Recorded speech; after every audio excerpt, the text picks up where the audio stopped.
Here at WagerTalk, we would never say it was silly to buy a single play $25 package or buy a single play $35 package, but we are darn close to saying just that. Until Sunday at midnight Eastern, we have discounted every handicapper's 3-day all sports, all access packages to just $49. So why buy one play for $25 when you can get 3 days of all access pass for only $24 more? With the 5% that regularly costs $35, you can get 3 full days for only $14 more. No coupon needed. Just head over to WagerTalk and go to your favorite handicapper's homepage and lock in your 3-day all access pass for only $49.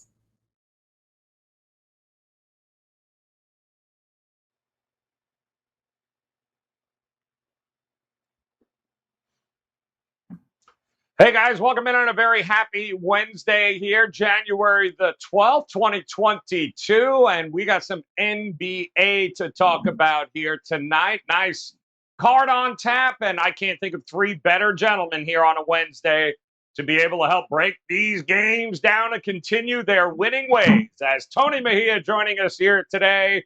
And these two gentlemen here might look very familiar from just 24 hours ago as Teddy Covers. Straight off his win last night with them Memphis Grizzlies. And, of course, Rob Vino joining us here today, back at it with his New Orleans Pelicans. Finally agrees with the contrarian gods. Cha-ching. See, Rob, let that be a lesson to you. Tony Mejia, what is going on, my man? It's a great card here tonight, both in college and the NBA. What do you got on tap at WagerTalk.com for us? Lots of fun NBA games and college as well. I'll have packages available for both probably in the next couple of hours. Been doing a lot of number crunching and whatnot. My Wordle streak came to an end.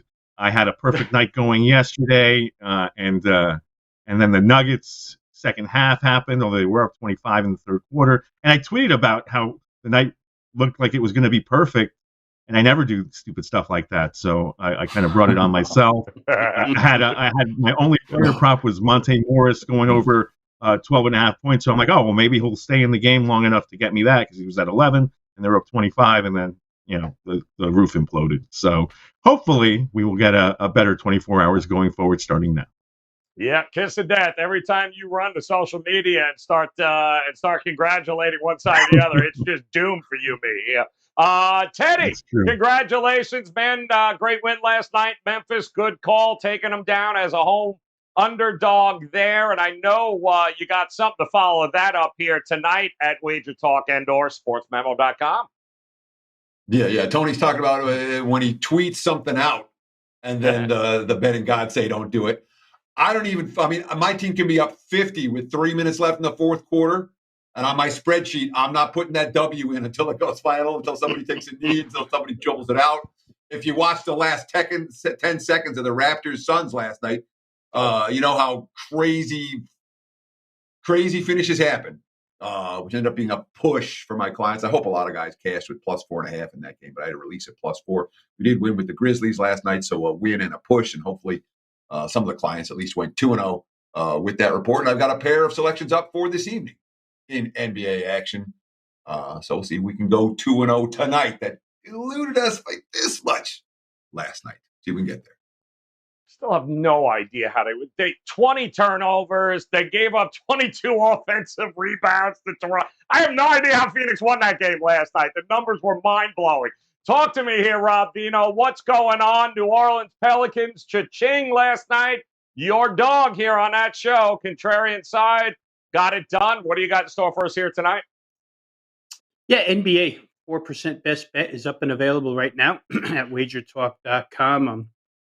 Last night, the $2 Tuesday play did get there. I think, Teddy, when you talk about putting things into the ledger after their final, no matter how small or how marginal the victory is, it goes in your book as a NID, correct? NID? Never in doubt. Never in doubt. So the night of, you remember it. Maybe a week later, you remember it. But at the end of this, when you're going through and looking, it's either a W or an L. That's it. And you like it better when they're W's. And the NID just means that, oh, yeah, y'all remember that one. I'll remember that one by the skin of my teeth.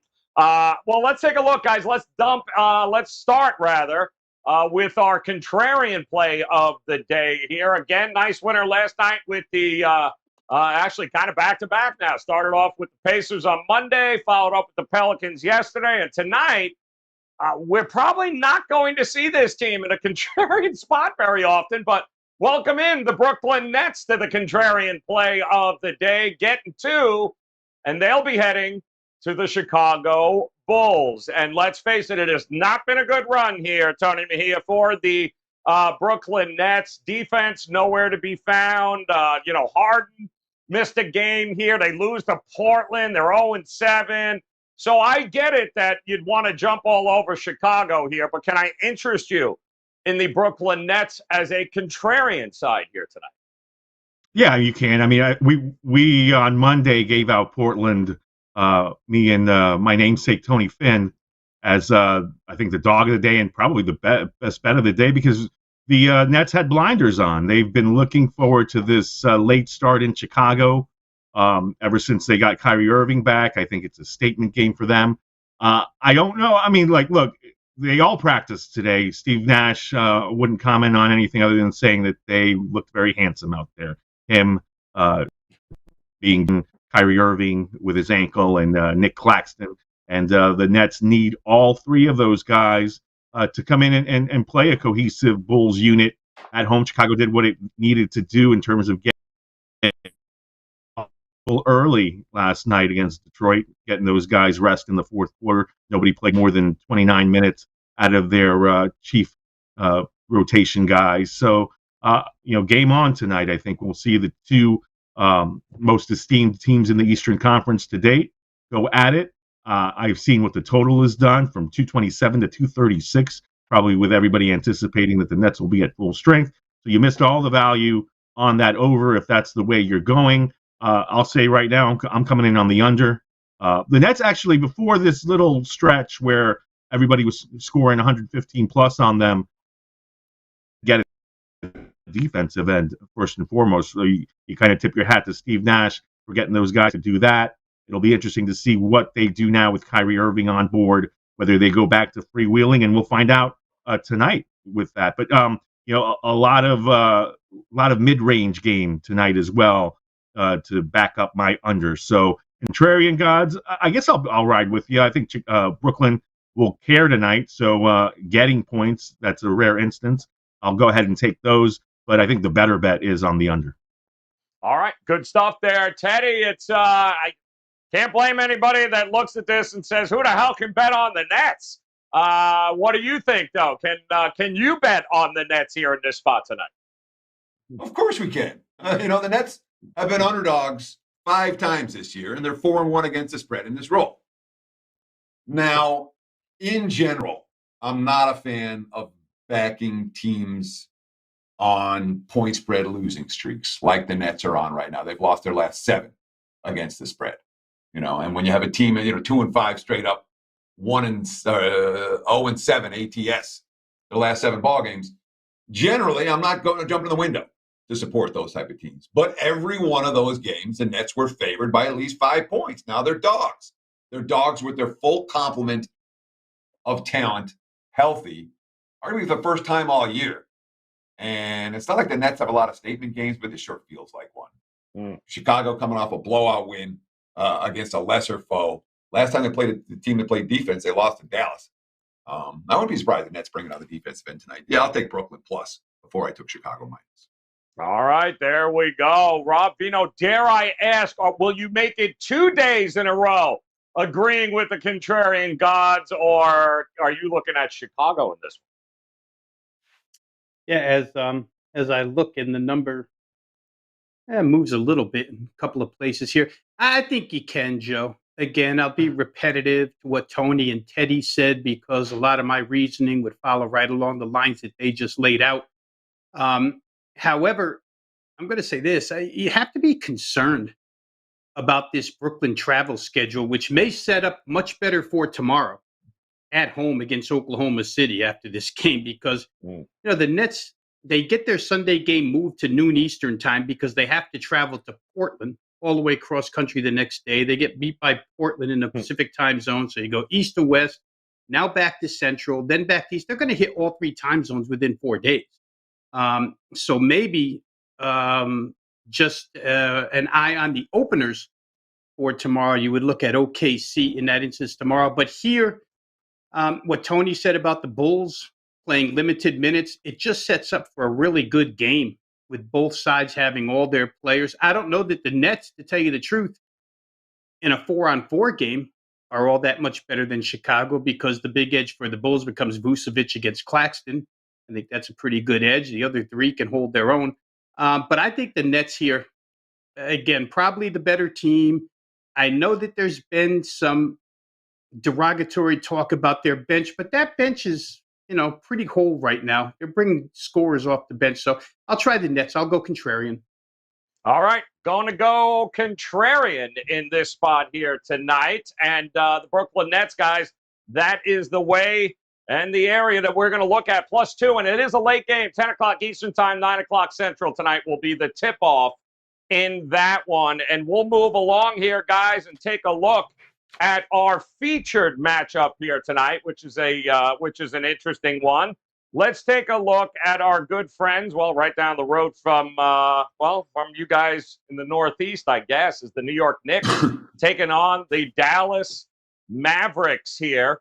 And Porzingis not going to be there, so much for that angle there with a little revenge going on. But it is a 2. That's what I'm seeing right now, somewhere in that ballpark. The Knicks find themselves in a interesting spot, Teddy, at this point in the season. A lot of trade rumors, a lot of different things swirling around his team. The bottom line is, which one of these teams do you trust to be able to get the job done tonight? Dallas. Dallas is the hot team right now.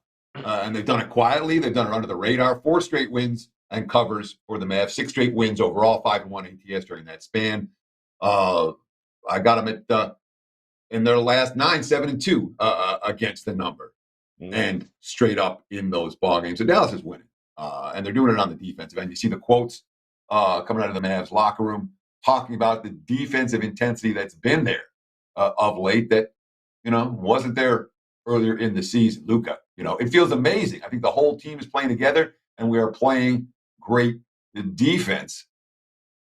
That's a bet on quote. This is a bet on team right now, and the Knicks are what they are. The Knicks are good enough to beat some crappy teams. They're not going to beat a whole lot of good teams. It's not like they have a huge edge at Madison Square Garden this year, and it's not like I trust the Knicks offensively against a squad that's playing elite level defense right now. So Dallas is road chalk here for a reason. Mavs are pass for this bet. All right, good stuff there. It's been a hot minute here, Rob Vino, since Dallas has actually won 7 straight games. In fact, I'll remember this season very well. It was 2011, Rob, and they won their 7-8 games in a row, and then they went on to win a damn championship here in Miami. So talk to me about this Dallas team. Do you think they're onto something here with Jason Kidd? Well, I do, and I'll jump on the same train that Teddy's on and play the Mavs here without any real hesitation, Joe. The Knicks get a win the other day over the Spurs, 111-96. Looks somewhat impressive. However, the Spurs are in the 7th game of a 7-game road trip. They're 5th in 7 days. COVID rampant amongst that team. So that should have been an easy spot for New York, laying 6.5. They get the job done. But now they're going to play a team. I'll put some extra numbers to what Teddy said about the Dallas defense. 6 of the last 7 games, Dallas opponents are shooting 43% or less. The Knicks were a far better 3-point shooting team last year than they are this year. That's gone a little bit by the wayside. So you have to like that number, especially when you consider that, if we just use recent history, 6 of the last 9, the Knicks offense has shot 42% or less. If those two work together, the Knicks aren't going to have a good shooting night tonight. Dallas kind of does, let's say they limit their opponents not only with defense, but with tempo, right? They're a slow tempo team, so you're going to get lower scoring games. They've held 6 of the last 7 opponents to 99 points or less. That could happen here. Real keys to the situation. With COVID does come some gems. And Marquise Chris is one of those for Dallas. They're actually talking about now cutting Willie Cauley-Stein in favor of Marquise Chris, who has come in and played really good defense. I think to start the season, actually, I'm holding a Dallas Mavericks season over win total ticket, predicated on the fact that in the offseason, they got Sterling Brown to play defense. They got Reggie Bullock to play defense. Now you combine that with what Chris is doing, and the other guy in the equation here is Josh Green, who's earning minutes like crazy, former first-round draft pick. They actually compare Josh Green to their Philadelphia's version of Matisse Thybulle. So that goes to show you how much Dallas likes his defense right now. I don't think the Knicks have enough offense to get through this. So give me Dallas. And without Porzingis, the last 2 games, Joe, they've shot better than 50% from the floor. So Luka obviously can operate this offense with or without Porzingis. I'll take Dallas. Very short price here. All right, likes Dallas in a short price. And all right, Tony, let me ask you, because I know what Rob Vino's going to say. Pretty sure I know what Teddy's going to say here. The damn total is 204. All right, so that means that we're expecting what exactly out of this game? It seems so low, and every time we've seen this, I mean, the Knicks have scored at least what? They've cracked 100 points in 6 consecutive at the Garden here. What's going to change tonight? How are you looking at this game? 97-92. Nothing sniffing 200 points. So that's a sucker's bet if you're going over. Look, the Knicks are the slowest paced team in the league. The Mavs, I think Rob just said it. You know, they're operating at a slow pace. You know, you'd like Porzingis' length out there, but they really haven't missed him. I mean, Rob hit on a lot of stuff that I was going to hit on because this is a new look second unit for Dallas. So Luka comes back. Really didn't have a good shooting game against Chicago, but had 14 boards, 14 assists, shot 8 for 23, and they're playing him in the backcourt to start. And this is the first time, I think, all season that we've seen Jason Kidd's imprint on the I know it was alluded to earlier in the season, but we've actually seen Jason Kidd's imprint on these Dallas Mavericks as opposed to him just taking over from what Rick Carlisle was doing. Because we now see Jalen Brunson starting next to Doncic. You know, Kleba and Dorian Finney-Smith. Both of those guys, Finney-Smith in particular, played really well while Luka and Porzingis were out. You know, really became more assertive offensively, and they need him to do that because he does so many other things in the rebounding and defensive department. And then they've got Dwight Powell in the middle, and you know, as Rob said, Marquise Chris, a little X factor coming in and doing. And if you were to take a time machine to 3 to 5 years ago, and you'd hear Rob Vino's laud Marquise Chris's defense, people would think he's out of his mind. But the fact is that he came back hungry to play on both ends. Josh Green, who has been a non-factor for his entire career there, really stepping up as well. Tim Hardaway Jr. needs to accept his bench role. It sounds like he's doing that. To me, I don't think Dallas changes the thing when Porzingis comes back. I think they need to get him used to being a factor in off the bench. I really like what I've seen from the Mavericks to date. I think this is a low-scoring game. Evan Fournier isn't playing the Celtics, so he's not going to pop off for 40. You've got you know, Noel and Taj Gibson questionable for this one. Both may play, but probably not going to be at 100%. So this is a Dallas spot, and it's most certainly an under spot despite the low total. All right, good stuff. Still thinks it's an under. And Rob Vino, I could hear you typing away, finding that first half total. 105 is what it is. Knicks, Dallas. We'll talk more about that, I am sure, in best bets. All right, let's move to overtime here, guys, as we focus on the total in one of these matchups here today. And how about we talk a little Miami Heat taking on the Atlanta Hawks here. It's holding steady, 223.5, maybe even a 224 in the marketplace here, which is interesting. And listen, no Jimmy Butler, he's out. But damn, they're 8-2. They're getting it done, and they're getting it done because of the three, Rob Vino. We know this about the Miami Heat. So talk to me. Is this an over spot, do you think, with the Hawks and the Heat tonight? It's hard to make a logical case that it isn't, Joe. I mean, all the logic points towards yes, it is. And not only is Miami doing it with the, you know, guards, swing players that they've had on the floor for a while now, shooting threes. I mean, Lowry, Hero, Gabe Vincent actually comes back tonight. Maybe get a couple out of him, but Duncan Robinson, Max Strus, all these guys have been shooting the three really well. Atlanta's defense, I mean, we've harped on it all season long. It's a bad defense, but it's been extremely bad defending the three lately. 5 of their last 7 games, they've allowed between 41 and 49% from three-point range. If they allow that to Miami tonight, who's been shooting that pretty regularly, they're going to give up 115 or more in this game. Now, on the other side, you need the points out of Atlanta, and I think you probably get them here. Miami, certainly a small team without Bam in the middle. And the Hawks are off a real poor shooting performance against the Clippers in their last game, lose 106-92. But threesome of Trae Young, Kevin Huerter, and Bogdanovich, they go 5 of 20 from 3. Trae Young, 1 of 6. Kevin Huerter, 1 of 6. So I'd expect these guys to bounce back tonight in what looks to me like a shootout with a bunch of real good shooters on the floor. There's some, hope that DeAndre Hunter gets back tonight. I saw him listed as questionable, most likely on a minutes limit. If he does come back, I don't know how much effect he'll have defensively under those circumstances. So I'd have to say over here in this game.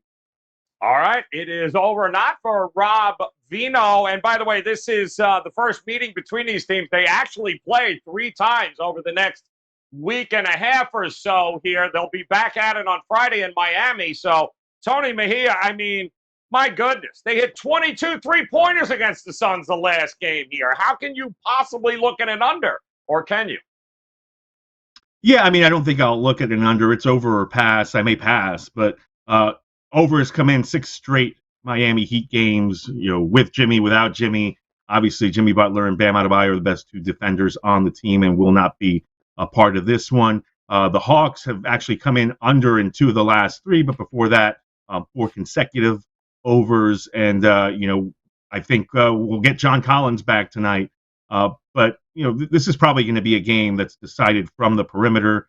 It'll be very interesting going forward over the next 10 or so days to see how Eric Spoelstra utilizes Duncan Robinson and Max Strus, considering Strus is playing better and Robinson got that huge contract. But that's something for them to iron out. This is the end of a 7-game road trip, but that's misleading because Miami's been home. They got home from the West Coast after beating Phoenix and have had 3 full days of practices and being on the mend in between contracts to Atlanta and try to take care of business.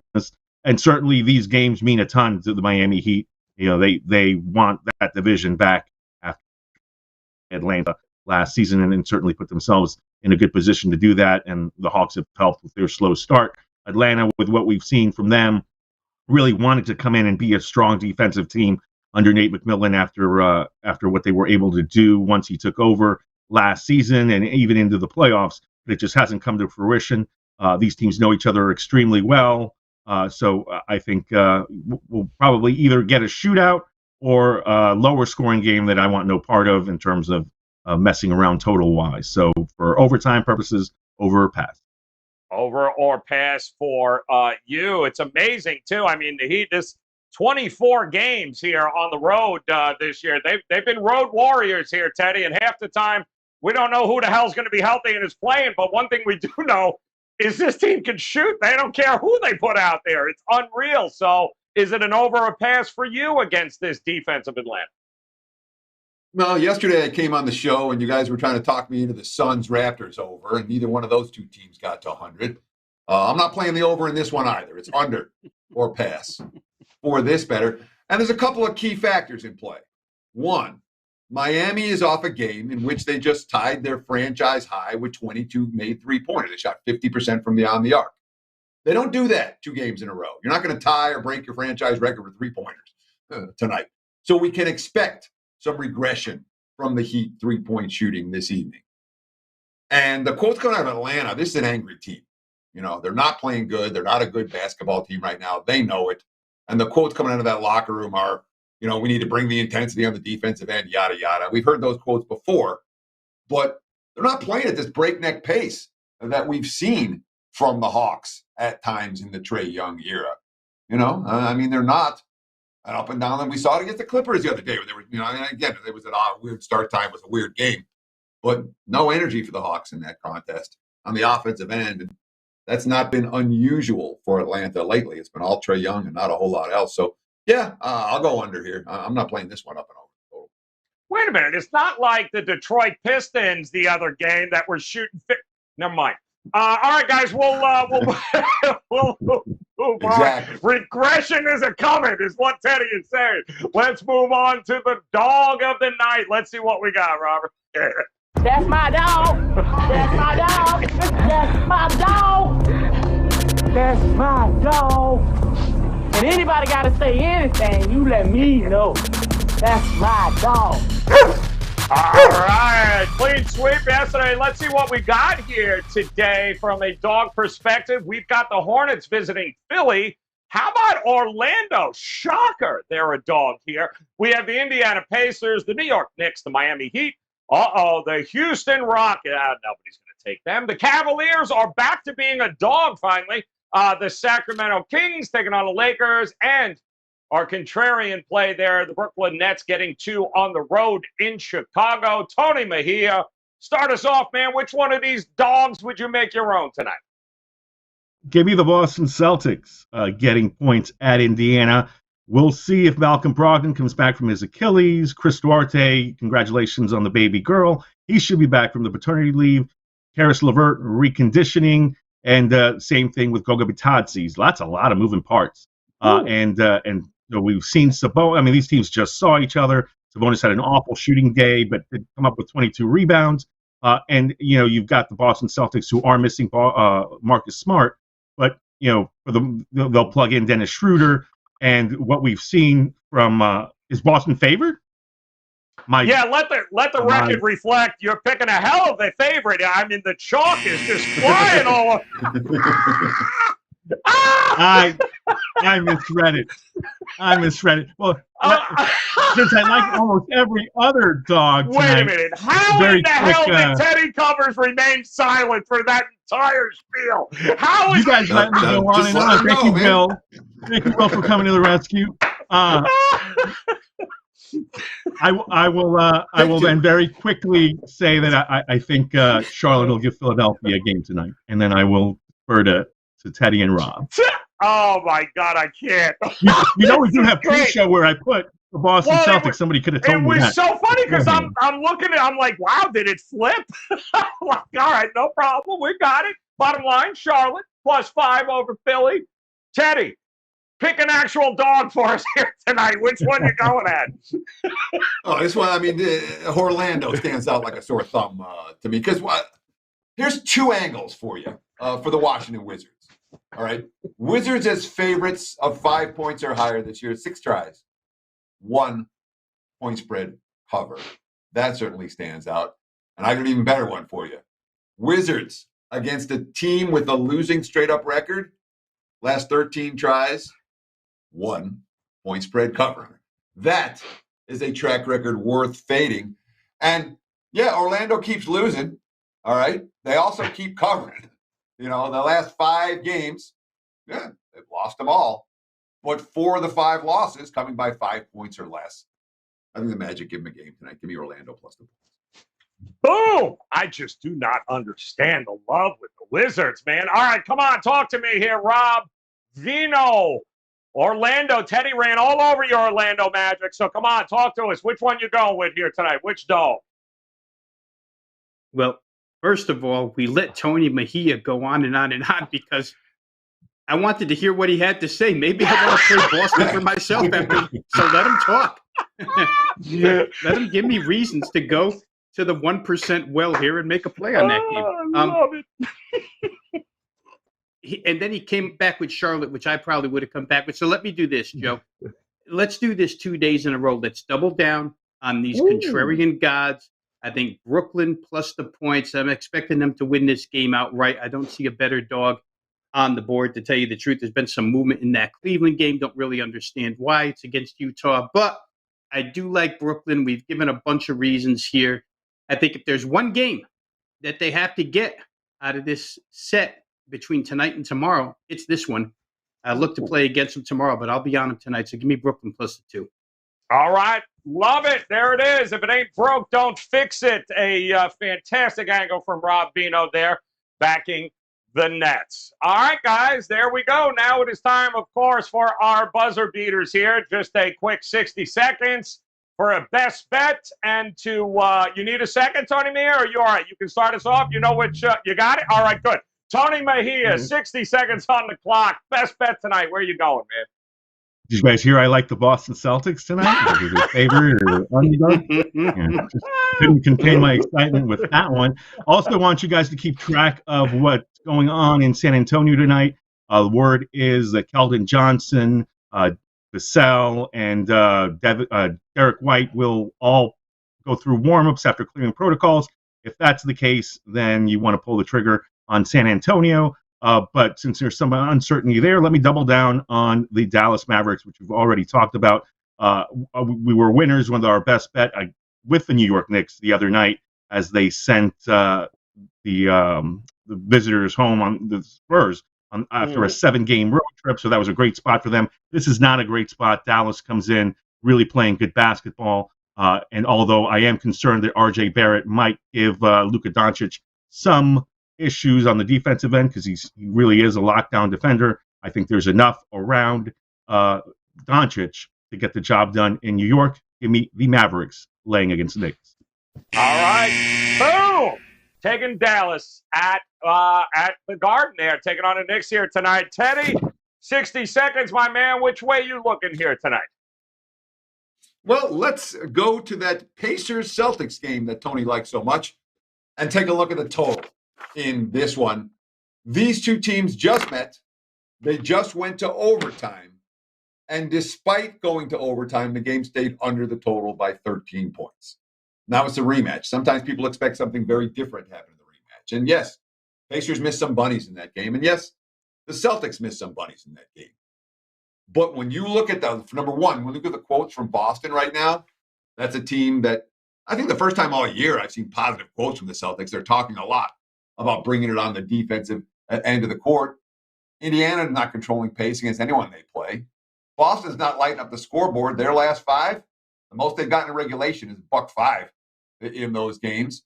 And it's not like Indiana's lighting up the scoreboard either. So I'm expecting more of the same. What we just saw is what I expect to see. The Pacers and the Celtics under the total. All right. Love it. We got ourselves an under in the Celtics-Pacers game. So how about it, Rob? Vino, 60 seconds. Which way are you looking here tonight? I think I'll go to the top of the board, Joe, and play Charlotte, Philadelphia over the total. Certainly, Charlotte dictates, no matter who the opponent is, what the tempo is going to be. Philadelphia, with Tyrese Maxey back, is not afraid to rev it up a little bit. I just think it's a classic matchup spot here because the interior should be dominated by the Philadelphia 76ers. I mean, Joel Embiid against a very small team it should have his way in this contest. Dwight Howard should be good. But the interior points should come for Philly. I do expect them to get some, obviously, backcourt swing points as well. And then the other side, that backcourt of Charlotte just controls pace and scores on everybody. I don't know that Philadelphia is good enough to stop them. I thought this number was low. I thought it would be around the 229.5 mark. So I'm going to go ahead and play Charlotte, Philly, up and over the total here. Like I say, with Maxey back, I think we get the pace we need. Let's play it over. All right. There's a shocker. Maybe more impressive is it's not 235 like most Charlotte games. All right. Very good there, guys. Let's take a quick recap here and see exactly where these guys are looking on the board today. We'll start with Tony Mejia. He likes the Hornets +5 against those Sixers here tonight as his dog.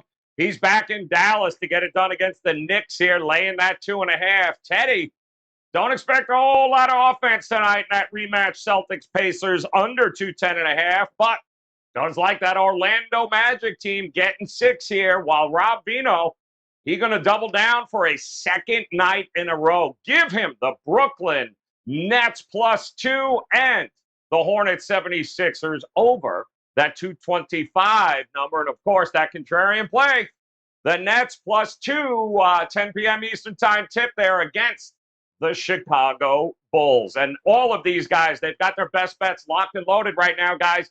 WagerTalk.com. Visit Tony Mejia's page. Of course, visit Teddy's page. You can also hit him up over at sportsmemo.com. And Rob Vino locked and loaded here tonight at WagerTalk.com. Visit all three of these gentlemen. No reason not to make it a profitable night here across the sports betting landscape on this Wednesday. Also, make sure you hit that bell in the upper right-hand corner. Make plans. Come back. Join us again tomorrow as we break down another card here in the NBA. It's going to be a hell of a weekend. We got NFL playoffs. We've got college hoops, NBA, a lot of great ways to make it a profitable week here, guys. We hope you'll come back and join us again tomorrow. In the meantime, best of luck with your plays tonight, and we'll see you again tomorrow. Thanks for hanging with us. Good luck.